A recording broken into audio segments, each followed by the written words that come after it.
The small coronary tactical shuttle flew low over the city of Aidkina. Between the Amaro's attack a few months ago and the Wallach's massive bombardment only a few hours ago, there was not much left of the city. Jessica leaned out the open starboard hatch, holding on to the handrail above while she gazed at the devastation below. "Anything yet?" she asked over the comms. "No, sir," the co-pilot answered. "Nothing but civilian traffic and some local security band stuff. No high-powered coronary signals yet, but we're still too far away from the command center to pick them up if they're using local comms only." "Copy that," Jessica answered. She looked out at the horizon. 2 of the 6 fighters that had escorted her flight of 3 tactical shuttles were flying cover for them. The other 2 pairs covered the other shuttles as they all searched for signs of an organized coronary presence. Aidkina was the 5th city her shuttle had searched. It was the most likely one to have a coronary presence, since it was not only the capital, but also close to the coronary command center on the far side of the city. "I don't understand," Jessica stated in frustration. "There should be somebody in uniform down there. They've got to see us flying overhead." "Sir," the co-pilot began, "our shuttles look just like theirs. After all, they did come from the Ta'akar. From below, they wouldn't be able to tell the difference."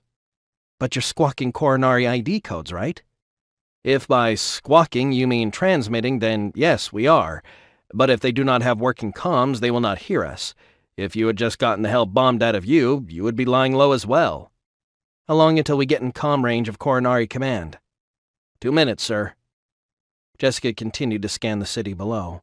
They were flying low enough that she could make out small groups of people here and there as they moved about, so she knew there were survivors.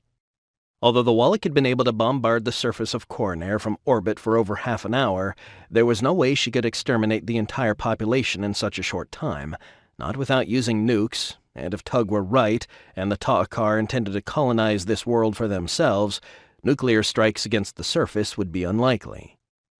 Still, the amount of devastation from a single orbit was immense. The Wallach had undoubtedly used orbital-launched cruise missiles that were able to steer themselves to various targets within the range of the Wallach's orbital path. With such weapons, she might have been able to level the planet within a few orbits. "We are in radio range now," the shuttle's co-pilot announced over the comms. "Continuing to transmit coronary ID codes." Jessica shifted her position in order to get a better view as the shuttle cleared the edge of the city and descended slightly now that they were clear of the taller structures. There was a smoke plume directly ahead of them, a few kilometers yet distant. "Uh-oh," she mumbled. "Is that where the—" "Yes, sir, it is," the co-pilot responded. The smoke plume continued to grow in circumference as they flew toward it, until finally it became clear that it was not a single plume, but several. In the middle of the plumes was a massive blast crater at least 50 meters deep and a few hundred meters in diameter. There were pieces of debris thrown out past the crater's edges, many of which had landed in the surrounding forest, setting it ablaze in several spots. "Jesus!" she exclaimed as the shuttle turned to starboard and began to circle what used to be the coronary command center.